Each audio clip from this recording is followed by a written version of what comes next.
দুনিয়ার জীবনে যেই মানুষটা আল্লাহর নাফরমানি, অবাধ্যতা, রাসূলের বিরোধিতা, কোরআন সুন্নাহর বিরোধিতা, আল্লাহর হুকুমের বিরোধিতা করে কাফের, মুশরিক, বেঈমান, নাফরমান, পাপী হয়ে জিন্দেগিটা কাটাইছে, আল্লাহ তাআলা বলেন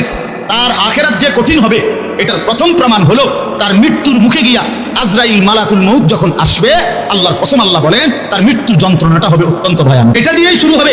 সে মালাকুল মউত আজরাইলকে দেখেই আর তার রুহু কবচ দেখেই সে বুঝে ফেলবে তার পরবর্তী স্টেজ বড় বিপজ্জনক, তার সামনের জিন্দেগি বড় বিপজ্জনক। আল্লাহ তাআলা বলেন সমস্ত নাফরমান ব্যক্তি